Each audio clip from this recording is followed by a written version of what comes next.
Capítulo 3.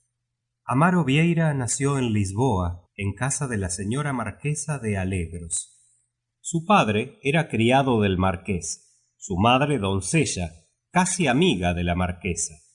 Amaro conservaba un libro, El niño de las selvas, con bárbaras imágenes iluminadas que tenía escrito en la primera página blanca: a mi muy estimada criada, Juana Vieira, verdadera amiga que siempre tuve, la marquesa de Alegros. Conservaba también el clérigo un daguerrotipo de su madre. Era una mujer fuerte, con marcado entrecejo, la boca grande y sensualmente hundida, el color tostado. El padre de Amaro había muerto de una apoplejía, y la madre, que siempre había sido una mujer saludable, sucumbió al año de viudez, tísica de la laringe. Amaro cumplió entonces los 6 años. Tenía una hermana mayor que desde pequeña vivía en Coimbra con su abuelo, y un tío comerciante establecido en el barrio de la Estrella, pero la señora marquesa, que había tomado cariño a Amaro, lo conservó en su casa por una adopción tácita, y comenzó con grandes escrúpulos a vigilar su educación. La marquesa de Alegros quedó viuda a los 43 años y pasaba la mayor parte del año retirada en su quinta de Carcavellos. Era una persona pasiva, de bondad indolente, preocupada siempre de los intereses de la iglesia. Tenía capilla en casa y sentía un respeto devoto por los padres de San Luis. Sus 2 hijas, educadas en el temor del cielo y las preocupaciones de la moda, eran beatas y hacían chic hablando con igual fervor de la humildad cristiana y del último figurín de Bruselas. Un cronista de entonces decía de ellas: piensan todos los días en la toilette con que han de entrar en el paraíso. En el aislamiento de Carcavellos, en aquella quinta de alamedas aristocráticas donde chillaban los pavos reales, las 2 muchachas se aburrían. La religión y la caridad eran entonces ocupaciones ávidamente aprovechadas por ellas. Cosían vestidos para los pobres de la aldea, bordaban frontales para los altares de la iglesia. Desde mayo a octubre estaban completamente absortas en el trabajo de salvar su alma. Leían libros beatos y dulces. A falta de la ópera y las visitas, recibían a los curas y cuchicheaban sobre la virtud de los santos. Dios era su lujo de verano. La señora marquesa resolvió desde luego que Amaro entrara en la vida eclesiástica. Su figura amarilla y escuálida parecía pedir aquel empleo recogido. Era ya muy aficionado a las cosas de la capilla, y su encanto era estar anidado en el regazo de las mujeres oyendo hablar de santas. La señora marquesa no quiso mandarle al colegio por recelar de la impiedad de los tiempos y de los camaradas inmorales. El capellán de la casa le enseñaba latín y la hija mayor, la señorita Luisa, que tenía la nariz de caballete y leía a Chateaubriand, le daba lecciones de francés y geografía. Amaro, según decían los criados, era una mosquita muerta. Nunca jugaba, nunca salía al sol.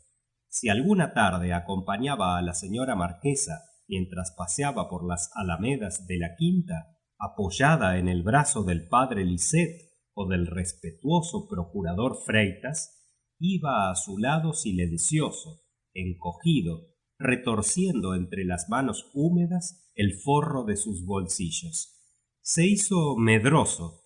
Dormía siempre con lamparilla y cerca de una vieja ama de gobierno. Las criadas contribuían a su afeminamiento. Le llamaban guapo, le besuqueaban, y él rodaba por entre las sayas en contacto con los cuerpos, dando gritillos de alegría. A veces, cuando la señora marquesa salía, le vestían de mujer entre grandes risas, y él se abandonaba medio desnudo, con sus modales lánguidos, sus ojos tristes, y una rosa encendida en las mejillas. Además de esto, las criadas le utilizaban en las intrigas de unas con otras, y Amaro era el que daba las quejas. Esto le hizo ser embustero y chismoso. A los 11 años ayudaba a misa y los sábados limpiaba la capilla. Era su mejor día. Encerrábase por dentro, colocaba los santos en plena luz sobre una mesa y los besaba con ternuras devotas y satisfacciones golosas. Estaba toda la mañana muy atareado canturreando el Santísimo, mientras arreglaba los vestidos de las vírgenes y lustraba con tiza la aureola de los mártires. En tanto iba creciendo, pero su aspecto siempre era el mismo, menudo y amarillento. Jamás reía a carcajadas y siempre llevaba las manos en los bolsillos. Estaba constantemente metido en los cuartos de las criadas, revolviendo los cajones, oliendo sayas sucias y algodones de postizo. Era en extremo perezoso y por las mañanas costaba trabajo arrancarle de una somnolencia enfermiza en la que permanecía entumecido, arrebujado en los cobertores y abrazado con la almohada. Ya iba un poco encorvado y los criados le llamaban el curilla. Un domingo gordo por la mañana, después de oír misa, al acercarse a la terraza, la señora marquesa cayó muerta de una apoplejía. Dejaba en su testamento un legado para que Amaro, el hijo de su criada Juana, entrara en un seminario a los 15 años y se ordenase. El padre Lisset quedaba encargado de cumplir esta piadosa disposición. Amaro tenía entonces 13 años. Las hijas de la señora marquesa abandonaron pronto Carcavellos y marcharon para Lisboa a casa de doña Bárbara de Noroña, su tía paterna. Amaro fue enviado a casa de su tío. El comerciante era un hombre obeso, casado con la hija de un pobre empleado que le aceptó como marido por salir de casa de su padre, donde, sobre ser la comida escasa, tenía ella que hacer las camas y no ir nunca al teatro. Pero odiaba a su marido por sus manos peludas, a la tienda, al barrio, a su apellido de señora de Gonzálvez. El marido la adoraba como a la única delicia de su vida, su único lujo. Le encargaba joyas y la llamaba su duquesa. Amaro no encontró allí aquel cariño femenino que le envolvía en Carcavellos. La tía casi no reparaba en él.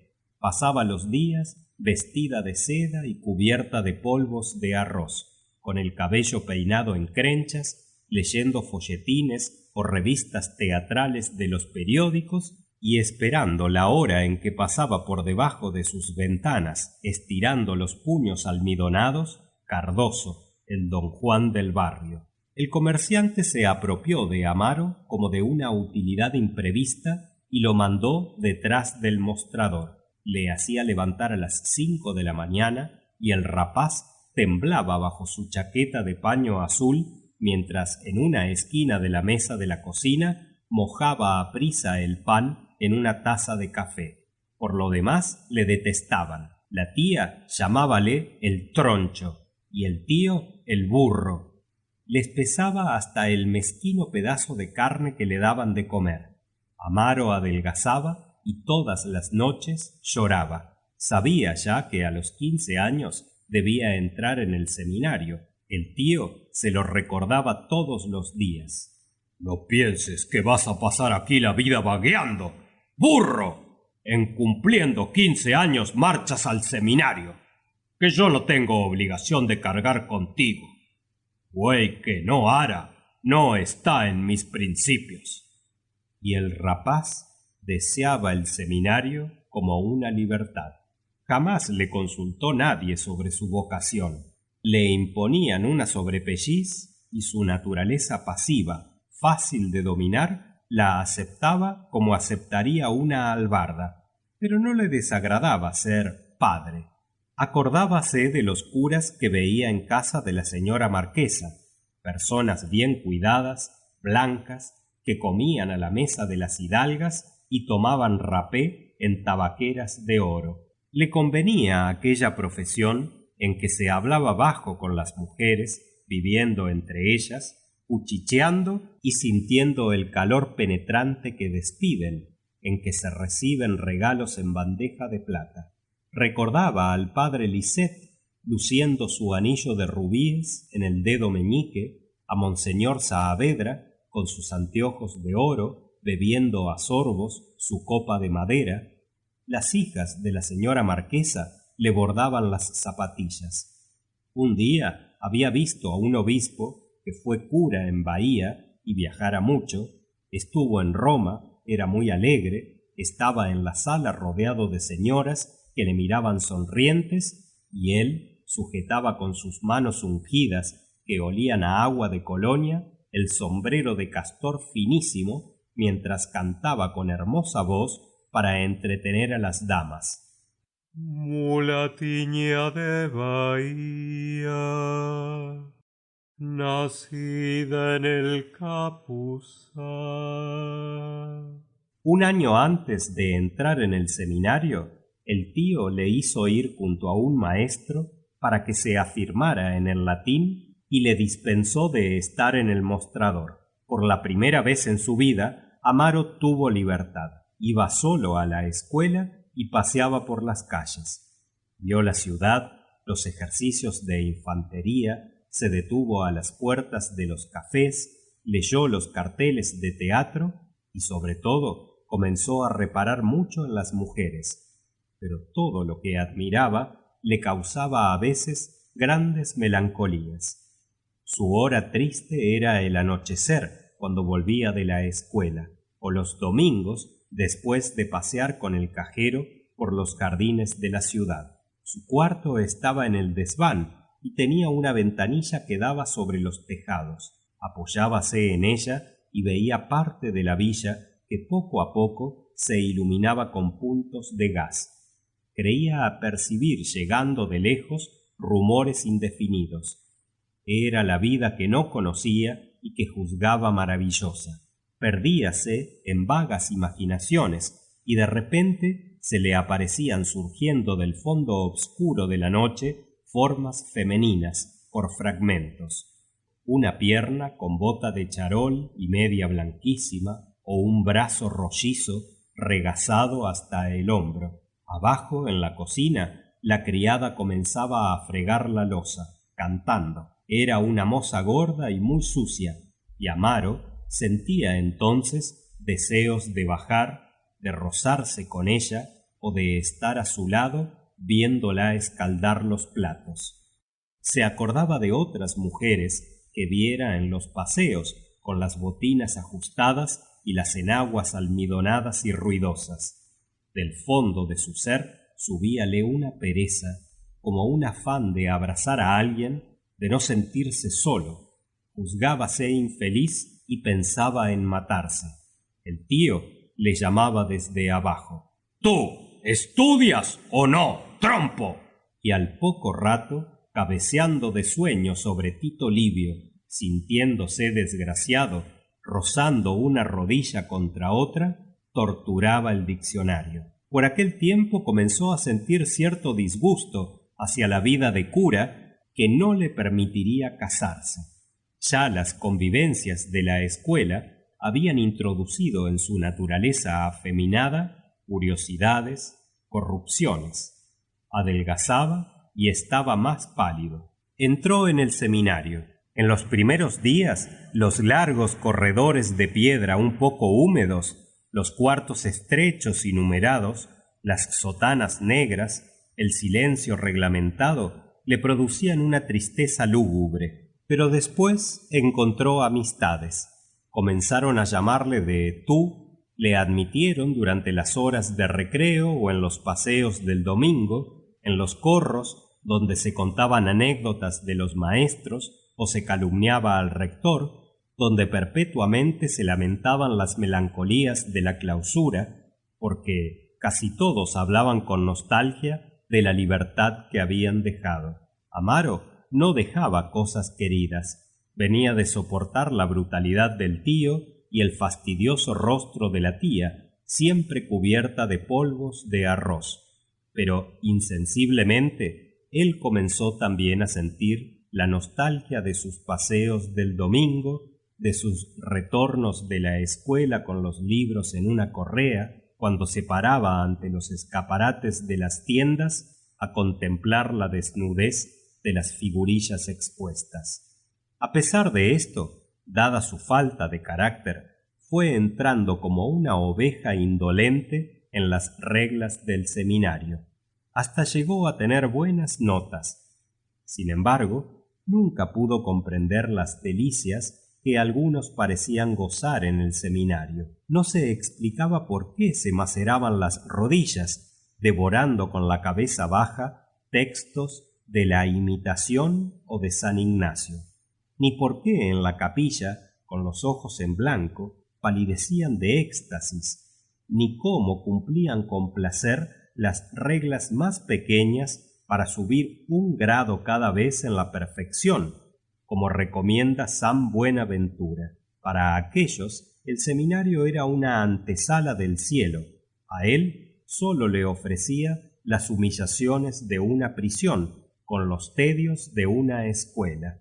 Tampoco comprendía los deseos de los ambiciosos, de los que pretendían ser secretarios de un obispo y levantar los reposteros de viejo Damasco en los altos salones de los palacios episcopales, ni de los que deseaban, después de ordenados, vivir en las ciudades y oficiar en una iglesia aristocrática ante devotas ricas que se estrujasen con frufrú de sedas sobre el tapiz del altar mayor. Excepto algunos devotos, la mayoría aspiraban en el sacerdocio destinos seculares que le permitieran dejar la estrechez del seminario, comer bien, ganar dinero y conocer a las mujeres. Amaro no deseaba nada.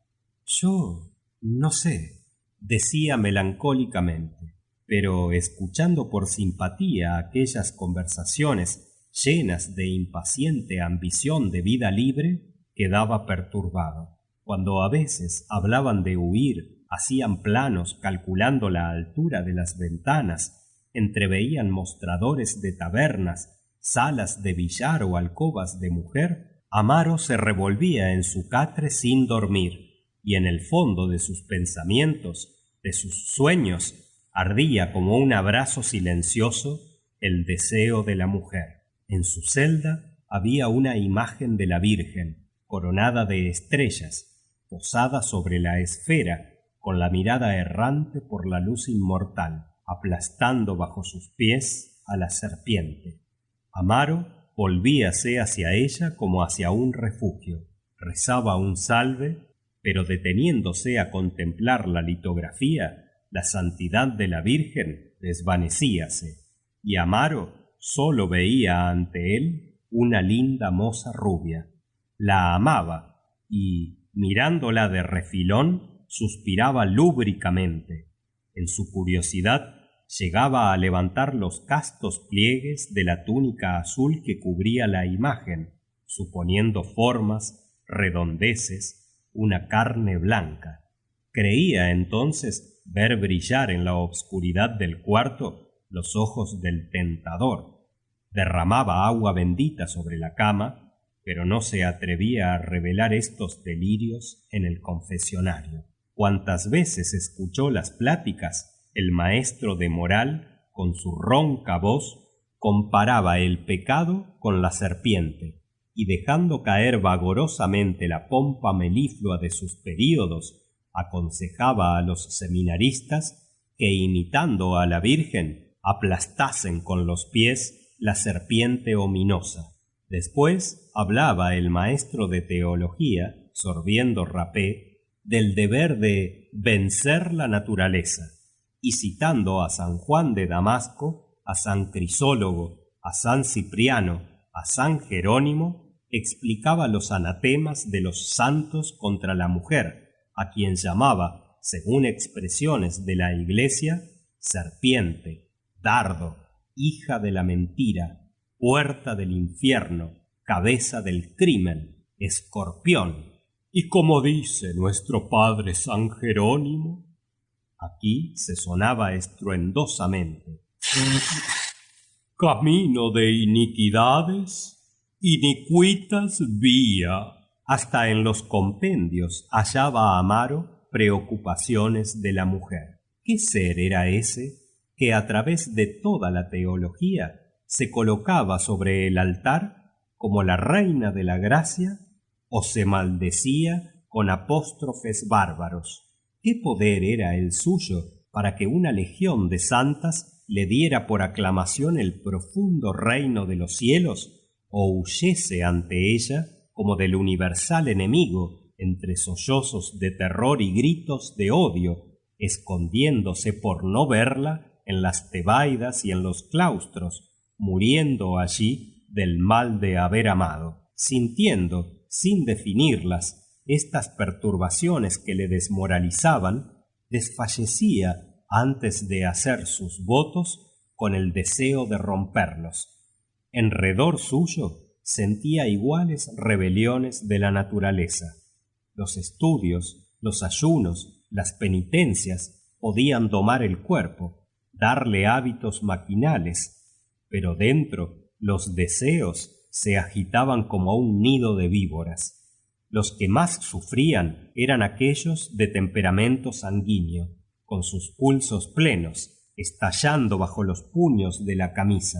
A estos la regla los sujetaba dolorosamente, y así, al quedarse solos, su temperamento se imponía desbordándose. Luchaban, hacían fuerzas, provocaban desórdenes. En los linfáticos, la naturaleza producía grandes tristezas, silencios de molicie. Desahogábanse en el amor de los pequeños vicios, jugar con una vieja baraja, leer una novela, obtener por intrigas una cajetilla de cigarros. Todos los encantos del pecado.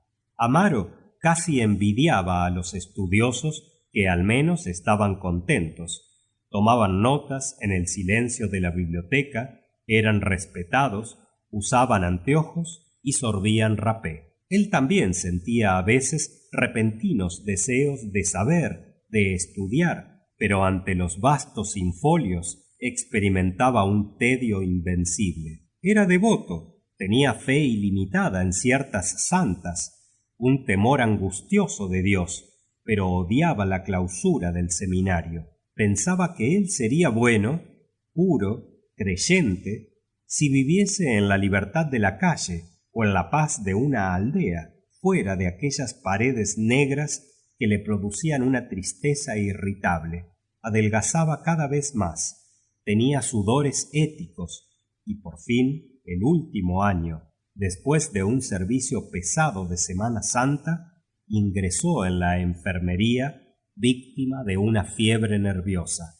Por las témporas de San Mateo se ordenó y a los pocos días, antes de que saliera del seminario, recibió esta carta del padre Lisset.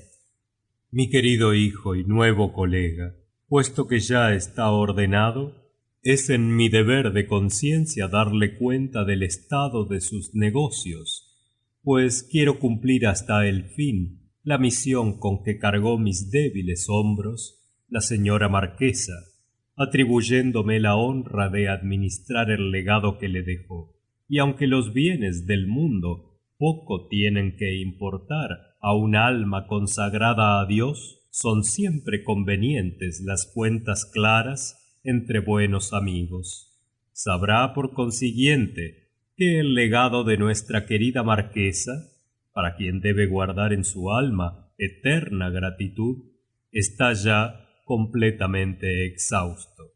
Aprovecho esta ocasión para manifestarle que a la muerte de su señor tío, la tía liquidó el establecimiento entregándose a una vida que el respeto me impide calificar. Cayó bajo el dominio de las pasiones, y después de perder sus bienes, juntamente con su virtud, estableció una casa de huéspedes en la calle de los Calafates número 53.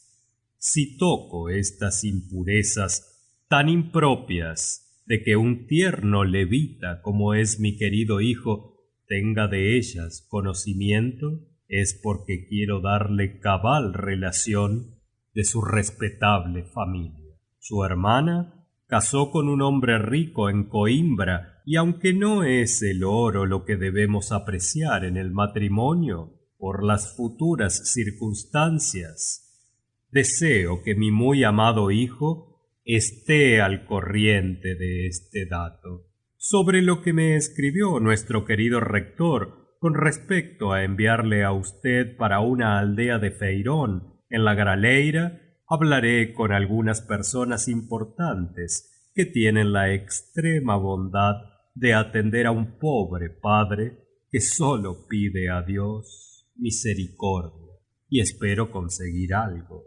Persevere, mi muy amado hijo, en la virtud de que sé está repleta su alma, y crea que se encuentra la felicidad en este nuestro santo ministerio, cuando sabemos comprender cuántos son los bálsamos que derrama en el pecho y cuántos los refrigerios que da el servicio de Dios. Adiós, mi querido hijo y nuevo colega. Crea que mi pensamiento estará siempre con el ahijado de nuestra llorada marquesa, que desde el cielo, a donde la elevaron sus virtudes, ruega a la Virgen que ella sirvió con tanto amor por la felicidad de su caro ahijado. Lisette. Postdata. El apellido del marido de su hermana es Trigaso. Lisette. 2 meses después, Amaro fue nombrado párroco de Feirón en la Graleira, Sierra de la Beira Alta. Allí estuvo desde octubre hasta el final del invierno.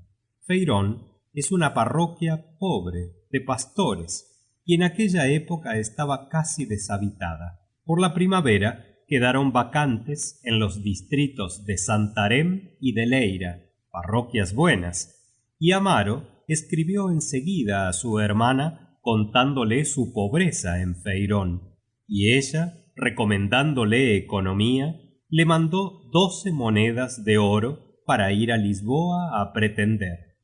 Amaro partió inmediatamente. Los aires puros y vivos de la sierra habían fortificado su sangre. Volvía robusto, derecho, alegre, con un color de trigo sano. Al llegar a Lisboa, fue a la calle de los Calafates 53, la casa de su tía, a quien halló muy vieja, adornada con cintas rojas y, como siempre, cubierta de polvos de arroz. Se había vuelto muy devota y al ver a su sobrino le abrió los flacos brazos con una alegría piadosa. ¡Qué guapo estás! ¿Quién te vio? ¡Ay, Jesús! ¡Qué cambio! Y le admiraba la sotana, la corona, y confiándole sus desgracias con exclamaciones sobre la salvación de su alma y sobre la carestía de los géneros, le hizo subir al tercer piso, donde entraron a un cuarto que daba al desván. «Aquí estarás como un abad y baratito», le dijo. «Ay, bien quisiera tenerte de balde, pero he sido muy desgraciada, Juanillo. Ay, perdón, Amaro. Siempre tengo a Juanillo en la cabeza». Amaro procuró al día siguiente ver al padre Lisette en San Luis, pero había salido para Francia. Entonces se acordó de que la hija menor de la marquesa de Alegros estaba casada con el conde de Ribamar, consejero de estado, con gran influencia, regenerador fiel desde el 51 y 2 veces ministro del reino. Aconsejado por su tía, Amaro fue una mañana a casa de la señora condesa de Ribamar. Un cupé esperaba en la puerta. «La señora condesa va a salir», dijo un criado de corbata blanca y librea que fumaba un cigarro apoyado en el quicio del portal. En aquel momento, una puerta con batientes de paño verde que estaba en el fondo del enlosado portal, se abrió dando paso a una señora vestida de claro. Era alta, delgada, rubia, con los cabellos peinados en menudos rizillos, anteojos de oro sobre una nariz fina y larga, y en la mejilla un lunarcito de cabellos claros. La señora condesa ya no me conoce, dijo Amaro, inclinándose con el sombrero en la mano. Soy Amaro. Amaro, dijo ella, extrañando el nombre. Ah, Jesús, ¿quién es? Si está hecho un mocetón. ¿Quién pensara? Amaro sonreía. Yo no podía esperar, continuó ella admirada. ¿Está ahora en Lisboa? Amaro le contó su nombramiento de feirón y la miseria de aquella parroquia.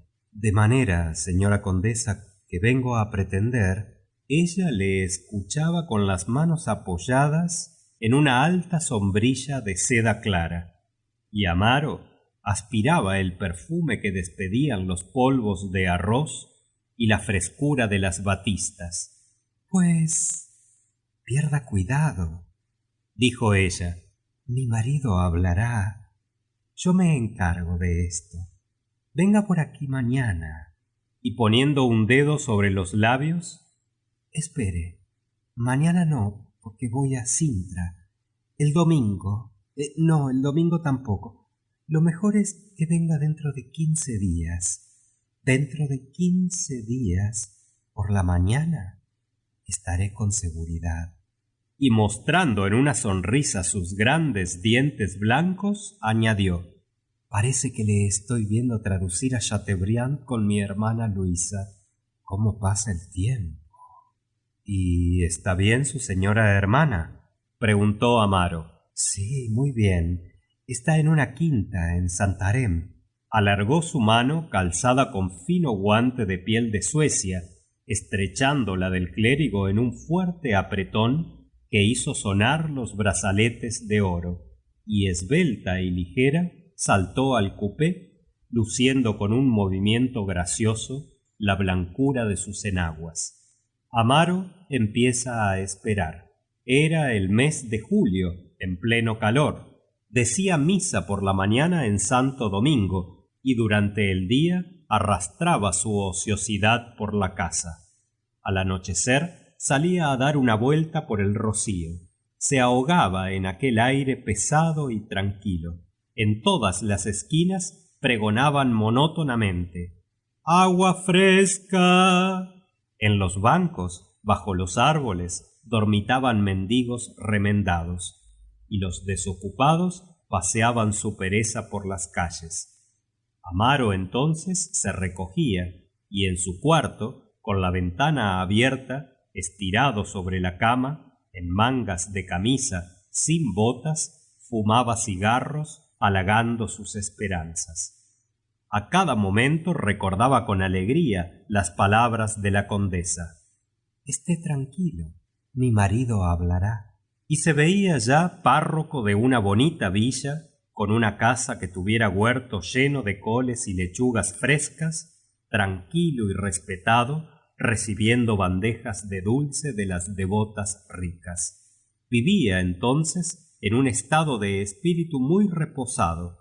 La exaltación que en el seminario le causaba la continencia se había calmado con las satisfacciones que le diera en Feirón una robusta pastora.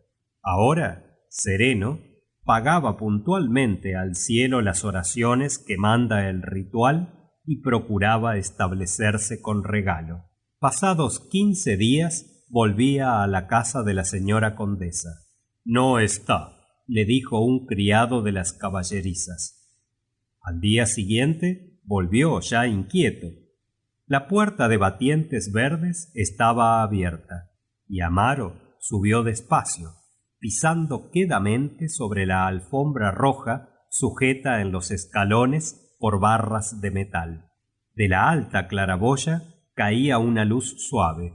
En el descansillo, sentado en una banqueta de marroquín encarnado, un criado con el belfo caído y cabeceando. Hacía un gran calor. Aquel silencio aristocrático atemorizaba al clérigo. Tosió bajito para despertar al criado, e iba a marcharse ya cuando escuchó detrás de un cortinaje el reír fuerte de un hombre. Sacudió con su pañuelo el polvo de los zapatos y, poniéndose colorado, entró en un salón tapizado de damasco amarillo, donde conversaban 3 hombres en pie. Amaro, adelantándose, balbuceó: «No sé si incomodo».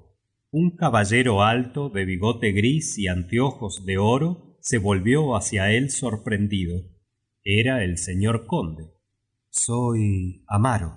«Ah», dijo el conde, «el señor cura Amaro. Le conozco muy bien. Tenga la bondad de... Ya me habló mi mujer. Tenga la bondad». Y dirigiéndose a otro caballero bajo, gordo, le dijo: «Es la persona de quien le hablé». Volviéndose de nuevo hacia el cura, añadió: «Es el señor ministro». Amaro se inclinó servilmente. El conde de Ribamar continuó: «El señor cura se crió en casa de mi suegra, y hasta creo que allí nació». «Así fue, señor conde», respondió Amaro, que continuaba acobardado, sin soltar de la mano el quitasol. «Mi suegra, que era muy devota y una gran señora, ya no queda mucho de eso, le hizo cura. Y creo que le dejó un legado. En fin, aquí le tenemos hecho párroco de... ¿De dónde, señor cura?» «De Feirón, excelentísimo señor». «¿Feirón?», dijo el ministro con extrañeza. «En la sierra de Galeira», aclaró el otro caballero, que aún no hablara. Era un hombre delgado, con soberbias patillas de un negro de tinta y admirable cabello, lustroso en fuerza de pomada, separado sobre la frente por una raya perfecta. «En fin», resumió el conde, «un horror. En la sierra, una aldea miserable, sin distracciones, con un clima horrible». «Yo ya envié una solicitud, excelentísimo señor», se atrevió a decir Amaro. «Bien, bien», afirmó el ministro, «se arreglará todo». Y mascaba su cigarro puro. «Es una justicia y una necesidad», añadió el conde. «Los hombres jóvenes y activos deben estar en las parroquias difíciles, en las ciudades». «Es verdad», contestó el ministro, «pero esas colocaciones en buenas parroquias deben ser agradecidas con buenos servicios». «Perfectamente», replicó el conde, «pero servicios religiosos, profesionales, servicios a la iglesia, no servicios a los gobiernos». El hombre de las soberbias patillas tuvo un gesto de objeción. El padre Amaro escuchaba inmóvil. «Mi mujer tendrá mucho gusto en verle». Y alzando un cortinaje, el conde dijo: «Pase usted. Juana, aquí tienes al padre Amaro».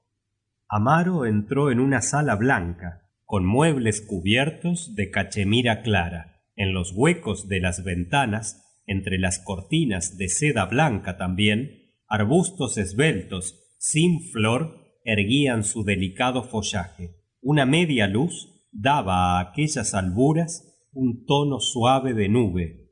Amaro, con embarazo, se inclinó ante el sofá donde estaba la señora condesa, con sus pelillos rubios y rizados, y los 2 aros de oro de sus anteojos que relucían. Un mozalbete gordo, de rostro rechoncho, sentado ante ella, se ocupaba en balancear como un péndulo un pincenés de concha antigua. La condesa acariciaba con su mano seca y fina, llena de venas, a una perrilla de lanas blancas. «¿Cómo está, señor cura?». La perrilla gruñó. «Quieta, joya. Sabe que me ocupé de su asunto». «Quieta, joya». «Sí, señora», dijo Amaro sin sentarse. Siéntese aquí, padre Amaro. Amaro se sentó en el borde de una butaca, sin soltar el quitasol, y reparó entonces en una señora alta que, de pie, junto al piano, hablaba con un joven rubio. ¿Qué hizo estos días, señor cura?, preguntó la condesa. Dígame una cosa, ¿y su hermana? Está en Coimbra. Se casó. Ah, se casó, dijo la condesa dando vueltas a sus anillos. Hubo un silencio. Amaro, con los ojos bajos, la expresión errante y acobardada, se pasaba los dedos por los labios. ¿El padre Lisette está ausente?, preguntó. Fue a Nantes. Su hermana está muriéndose. Es el mismo de siempre, tan amable, tan dulce, con un alma tan virtuosa. Yo prefiero al padre Félix, dijo el mozalbete gordo estirando las piernas. No digas eso, primo. Cierto que el padre Félix es una persona virtuosísima, pero el padre Lisette tiene una religión más... Y con un gesto delicado buscaba la palabra. Más fina, más distinta. En fin, vive entre otra gente. Y dirigiéndose a Amaro le preguntó sonriente. ¿No le parece a usted? Amaro, que no conocía al padre Félix y no recordaba al padre Lisette, se limitó a decir: ya es viejo el señor padre Lisette. Sí, pero está muy bien conservado. ¡Y qué vivacidad! ¡Qué entusiasmo! ¿No es verdad, Teresa?, dijo la condesa, dirigiéndose a la señora que conversaba junto al piano. Ya voy, contestó Teresa distraídamente. Amaro se fijó entonces en ella. Le pareció una reina o una diosa, con su alta estatura, la línea magnífica del seno y de los hombros. Los negros cabellos ligeramente ondulados se destacaban sobre la palidez del rostro aguileño, que recordaba el perfil dominador de María Antonieta. Su traje obscuro, de mangas cortas y escote cuadrado, quebraba, con sus largos pliegues adornados de encaje, las blancuras monótonas de la estancia. Su cuello y sus brazos estaban cubiertos por una gasa negra que permitía admirar la blancura de la carne, y se adivinaban en sus formas la firmeza de los mármoles antiguos con el calor de una sangre vigorosa. Hablaba bajo, sonriendo, una lengua áspera que Amaro no comprendía, y el joven rubio la escuchaba retorciendo la punta de su fino bigote con el monóculo incrustado en el ojo. ¿Había mucha devoción en su parroquia, señor cura?, preguntó en tanto la condesa. Mucha. Era muy buena gente. Es donde aún se conserva la fe, en las aldeas, dijo la señora con un tono piadoso. Quejóse de la obligación de vivir en la ciudad, esclava del lujo. Desearía habitar siempre su quinta de Carcabelios, rezar en la antigua capilla y conversar con los aldeanos. Y su voz aquí se tornaba tierna. El mozalbete rechoncho reía. Pues, prima, decía, si a mí me obligaran a oír misa en una capillita de aldea, hasta perdería la fe. No comprendo la religión sin música. ¿Es posible una fiesta religiosa sin una buena voz de contralto? Siempre es más bonito, dijo Amaro. Claro está que es. Tiene caché. Prima, ¿te acuerdas de aquel tenor? ¿Cómo se llamaba? Vidalti, sí, Vidalti. ¿Te acuerdas de cómo cantó el Tantum Ergo el día de Jueves Santo? Yo le prefería en un balo in maschera, dijo la condesa. No sé, prima, no sé. En esto, el joven rubio vino sonriente a estrechar la mano de la señora condesa. Amaro admiraba la nobleza de su figura y la dulzura de sus ojos azules. Reparó en un guante que le había caído y lo recogió servilmente.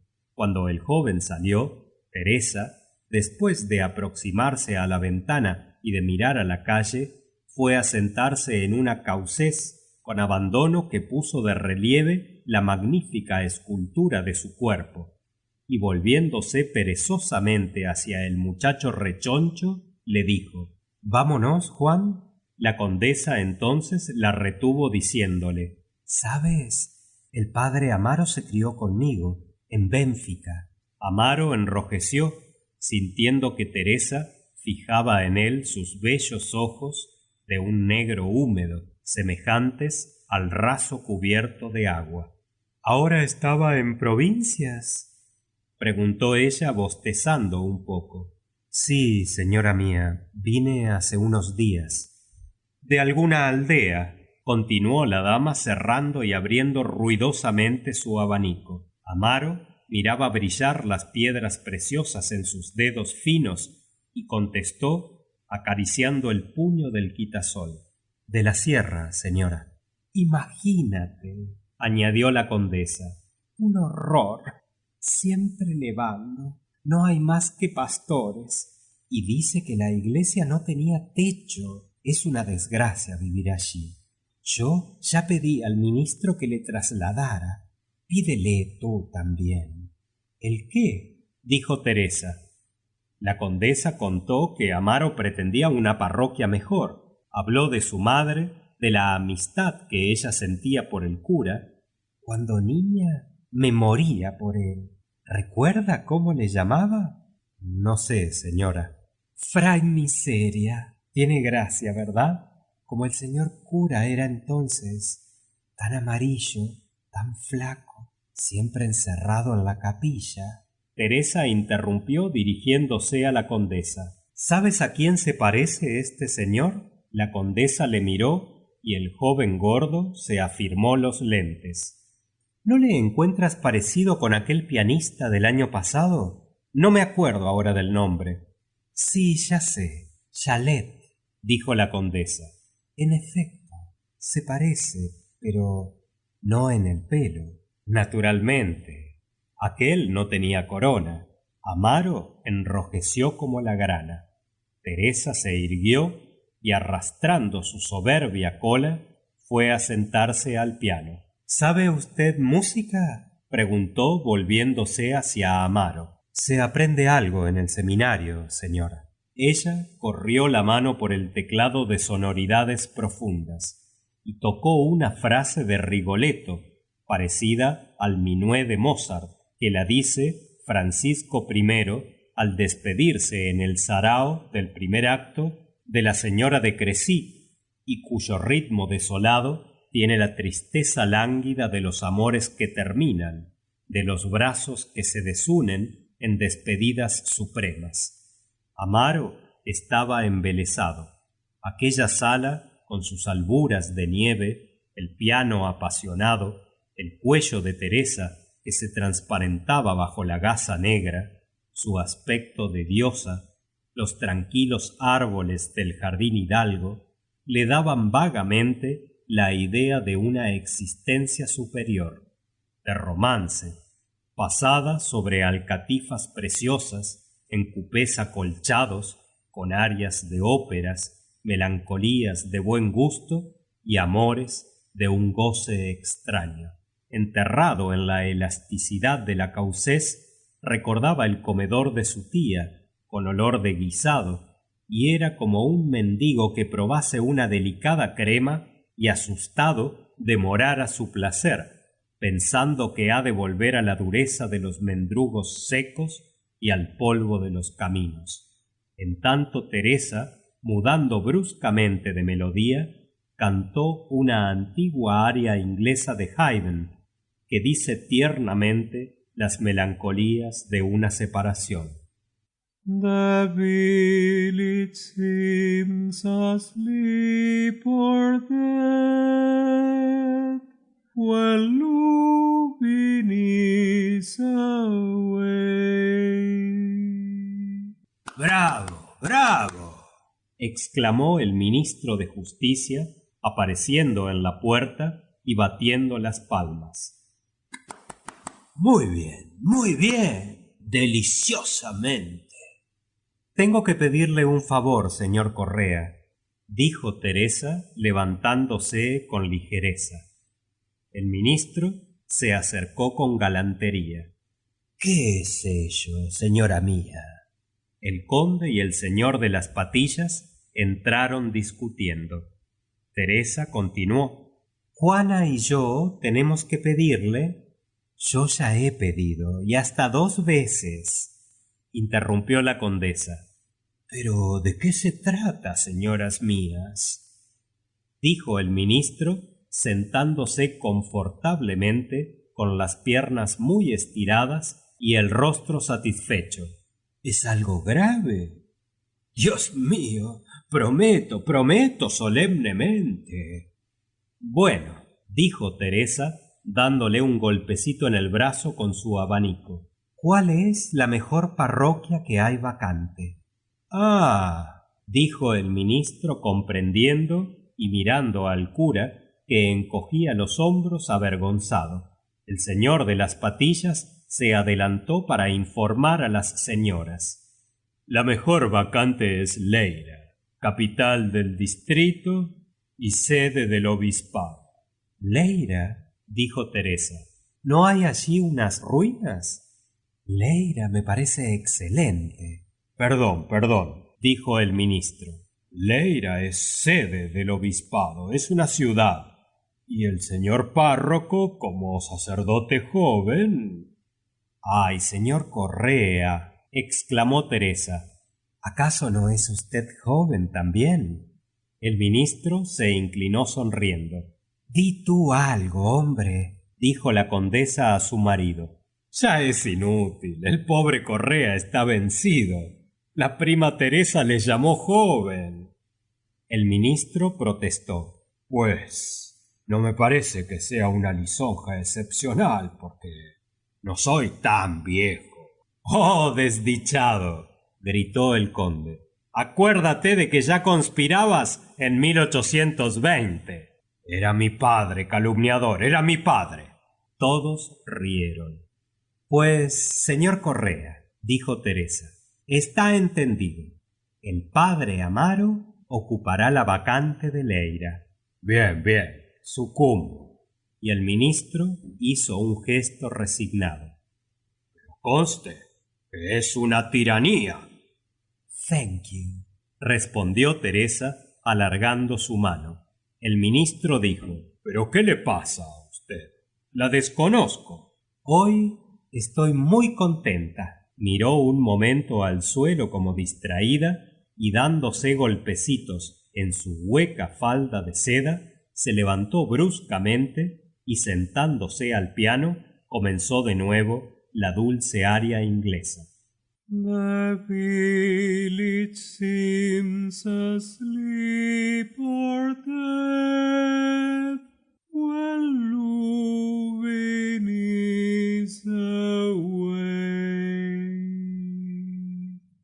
En tanto, el conde se aproximó al cura y éste se levantó. Es negocio hecho, le dijo. Correa se entenderá con el obispo y dentro de una semana recibirá usted el nombramiento. Vaya tranquilo. Amaro hizo una reverencia y servilmente fue a decir al ministro que estaba junto al piano. Señor ministro, yo agradezco. A la señora condesa, dijo el ministro sonriendo. Amaro se volvió inclinándose. Señora, yo agradezco. Agradezcámosle a Teresa, que parece que trata de ganar indulgencias. Señora mía, fue a decir a Teresa. Acuérdese de mí en sus oraciones, señor cura, le dijo, y continuó con su voz pastosa cantando las tristezas de la aldea cuando Lubin estaba ausente. Amaro recibió una semana más tarde su nombramiento, pero no podía olvidar aquella mañana pasada en casa de la señora condesa de Ribamar. El ministro enterrado en la poltrona, prometiéndole su nombramiento, la luz clara y tranquila del jardín apenas entrevisto, el joven alto y rubio que decía yes, en sus oídos sonaba siempre aquella triste aria de Rigoletto. Con el pensamiento perseguía la blancura de los brazos de Teresa bajo la gasa negra e instintivamente los veía enlazarse despacio, despacio, en torno del cuello airoso del joven rubio, y entonces detestaba a aquel hombre, la lengua bárbara que hablaba, la tierra herética donde naciera. Latían sus sienes con la idea de poder confesar algún día a aquella divina mujer y sentir su vestido de seda negra rozándole la sotana de vieja lustrina en la oscura intimidad del confesionario. Un día, al amanecer, después de grandes abrazos de su tía, partió para Santa Apolonia, con un gallego que le llevaba el baúl. La madrugada rompía, la ciudad estaba silenciosa, los faroles se apagaban, alguna que otra voz ronca pregonaba periódicos. Cuando Amaro llegó a Santa Apolonia, la claridad del sol anaranjaba los montes de outra banda. El río se extendía inmóvil, surcado por corrientes de un color azul opaco, y la vela de una falúa pasaba vagorosa, blanca. Fin del capítulo 3.